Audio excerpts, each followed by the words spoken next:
welcome to Take 10 with Connor and Ashanti. In the studio today we have our guest and current university student Annie Hopkins. We'll be discussing film production topics such as script writing, lighting interviews and film noir. But firstly, we hand over to Shannon with this week's 60-second news. Over to Hello, I'm Shannon Hayes and this is your 60-second film update. The Good Dinosaur. Disney Pixar has done it again, making another amazing adventure. Reviews on IMDb gives it an 8.1.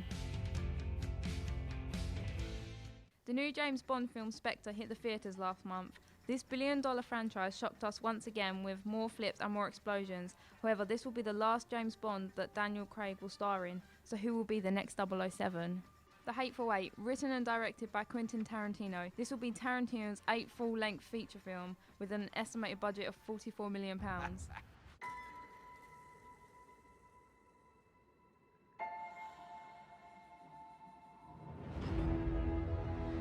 Nothing will stand in our way.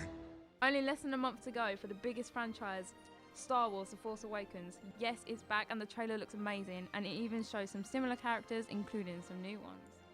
Thank you for watching and have a lovely evening. Back to you in the studio. Thanks for that, Shannon. So Ashanti, you excited? I'm definitely excited. I mean, it's Star Wars. Like, who doesn't like Star Wars? No one. Exactly. They probably have so much pressure with such a large audience, so everything must be perfect.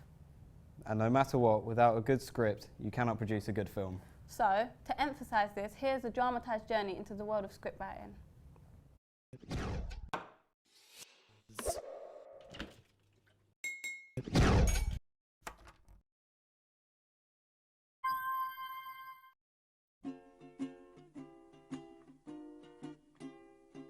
Raindrops are falling on my head, and just like the guy whose feet are too big for his bed, nothing seems to fit. Those raindrops are falling on my head, they keep falling.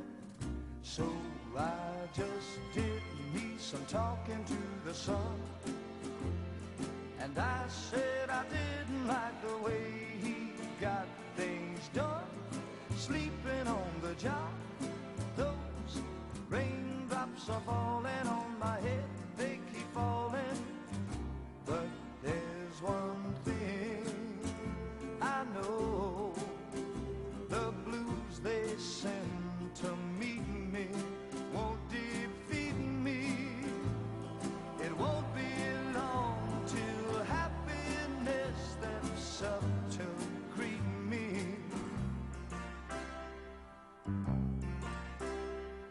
Raindrops keep falling on my head, but that doesn't mean my eyes will soon be turning red.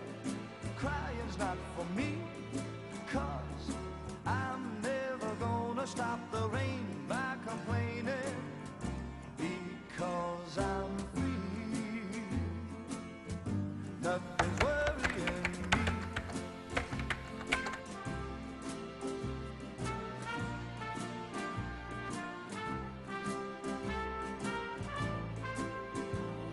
It won't be long till happiness steps up to greet me.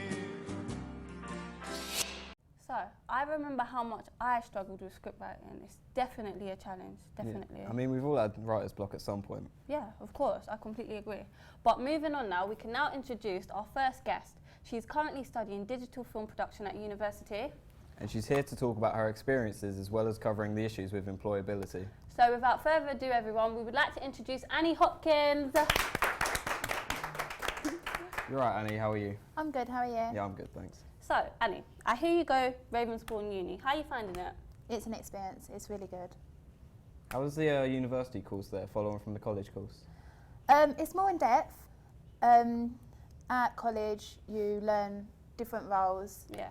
at a standard, but when you go uni, it's more in depth and you go from like a little bit and you learn so much. More and more. Yeah. So would you say that there's a difference between an A-level student and a college student going to university? Definitely. Everyone has their strengths and weaknesses. A-level learn different from BTEC. Yeah. So when you go uni, you learn that and you progress. How would you say that the university prepares you for the working world? It helps you get contacts. you do corporate videos, therefore you find clients. So then by the time you leave, your contacts are already there for you. So do you feel like universities offer a greater exposure to networking as opposed to those that don't go uni? It depends on the individual. It Yeah. puts you in the right direction and puts you in contact, but if you're determined, then you can make it without uni. And thinking about when you first applied for university, is there any advice you'd give to people first starting their personal statements? Make it unique. Do not be cliche, and your first sentence is everything. You want to make them to carry on reading it. Yeah. So how did you find transitioning and settling into the uni life? It takes some time. Yeah. It's different. Some people commute, some people have to move into student accommodation, but it does take time, and after a few weeks you get the hang of it. How about the relationship between you and your lecturers? What's that like? It's down to earth. You're like friends. They don't look down on you. You're on the same Which level. will obviously make you feel more comfortable. Yeah, exactly. Yeah. And lastly, how would you sum up your overall experience at uni so far? It's amazing. Yeah. You learn a lot. It's just amazing. Wow. Yeah, thanks for that, Annie. We Thank hope the viewers found it just as helpful as we did. So, moving on, we come to another process in media production, this being lighting. And as we know, lighting holds such significance in changing the overall appearance and feel of a film. So, we would now like to present a short tutorial on how to set up lighting for a film shoot. We hope you guys enjoy it. Lighting a subject is a basic cinematography technique in order to create a successfully lit interview shot. First, you'll need a lighting kit. Inside your lighting kit, you will have 3 different lights: a key light, fill light, and a backlight. In order to set up your lights, the first thing you need to do is unfold the light stand, place the light on top, and then connect your wires together. With your backlight, you will need to place a softbox on top of the stand. This will diffuse the light, making it less powerful than the other lights. When positioning your lights, you should have the backlight behind your subject, as this separates them from the background. The key light should be placed to the front left of the subject, leaving shadows on the opposite side of the subject's face. The fill light should be positioned to the front right of the subject, and this helps the key light by lighting the opposite side.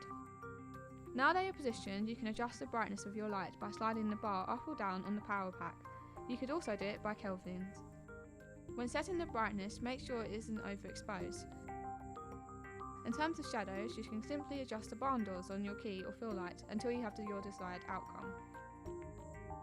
The wonderful thing about lighting is you can change the effect by adjusting them however you want to give you the contrast you want for your shot.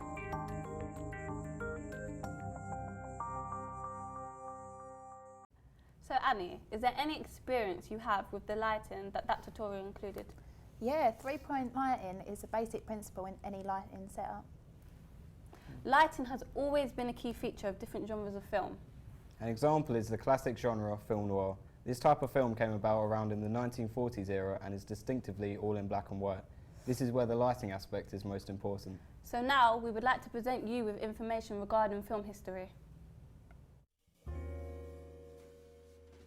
Film noir is often cited as being the very first dark film genre, as it created a charm of its own by shying away from the bright glitzy glam of Hollywood that dominated the American film industry.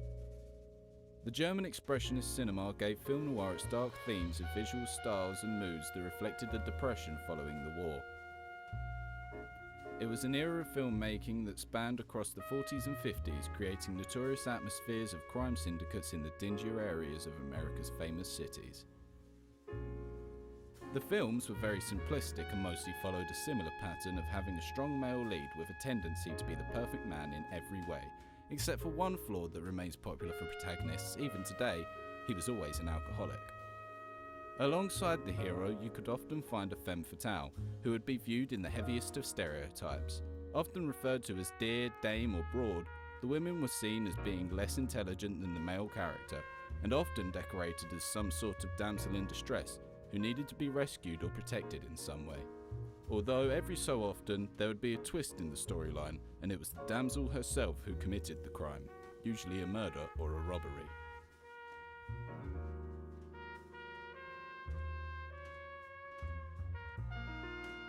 The most common theme for film noir stories is that some crimes have occurred, and our hero, a private investigator or detective of some form, has to fight against the odds to solve his case. The most famous in this genre are films such as I Want to Live, Sunset Boulevard and The Third Man. So now our hero has not only got to deal with his liver cirrhosis causing alcoholism, coming up with wisecracks that relate crime to some sort of diner-based food analogy, and being as loud about his sexist views as possible, but he also has to deal with the more than slight risk of being stabbed in the back by the very person he's trying to save. So Annie, is there anything you found distinctive in that piece? Yeah, the lighting is set up to set the mood and atmosphere for each character. Yeah, it really set the scene, didn't it? It does. Yeah. Well, unfortunately it seems our time is up. We at Take 10 thank you for watching.